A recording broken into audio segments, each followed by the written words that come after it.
Inside the doors of Homeland Security Investigations' Cyber Crime Center, dozens of forensic analysts and investigators work at day jobs unlike any other. We cover a large bandwidth of crimes, but child exploitation is always at the top. Kimberly Long runs C3, what one of her staffers describes as the major leagues of law enforcement investigating crimes against children. It is overwhelming and it is a drain, but we have very passionate people that are good at their job and love doing their job and see results at the end of the day. Inside its computer forensics lab, agents attempt to salvage data from computers or phones suspects may have damaged to destroy evidence. This agent attempts to repair a phone someone threw in salt water. We've seen devices that have been damaged by salt water, physical impact, breaking, running them over with vehicles, shooting them with firearms. There's a lot of different ways that you could damage them intentionally. Then there's the victim identification lab, where investigators review material so graphic, there's a warning sign on the door.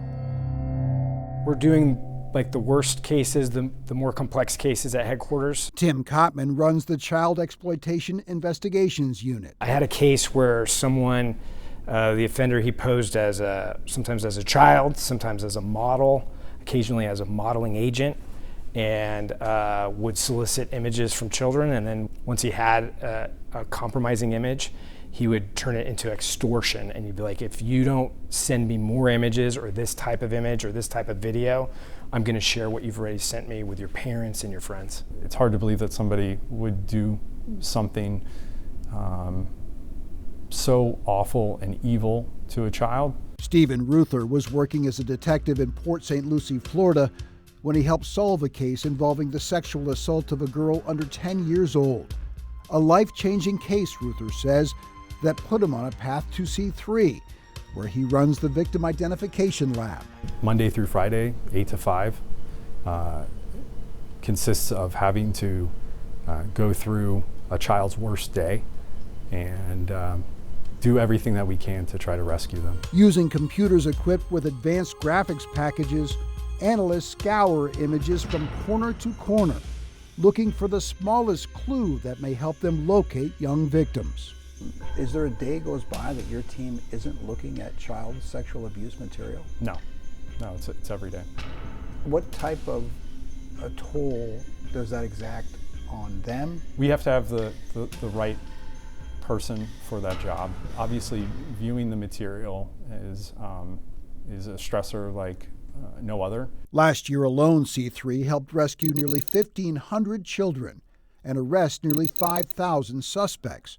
Impressive numbers when you consider the size of Stephen Ruther's team. We have a relatively small team still. How small? About 10 members that we call victim identification specialists. As 7 News recently reported, if Congress passes the Renewed Hope Act, that would add some 200 analysts and investigators, 70 of them to the Victim Identification Unit. A game changer as investigators face an emerging threat: AI-generated child sexual abuse material. Our whole mission is to identify and rescue children. If you have this wave of AI-generated material and those referrals are coming to our team, how much time do we spend trying to identify somebody that doesn't exist? In 2023, tech companies reported 4,700 tips of AI-generated child sexual abuse material.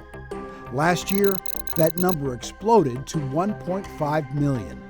My 10 guys that are downstairs looking at images, they're going through stack and they have to determine what is real and what is not. Right now, we're typically able to tell. It's very much though on the edge of where it's becoming where we need to use like sophisticated forensic tools to determine if it is or isn't. With the help of new technology and hopefully new recruits, the men and women of C3 remain focused on the mission.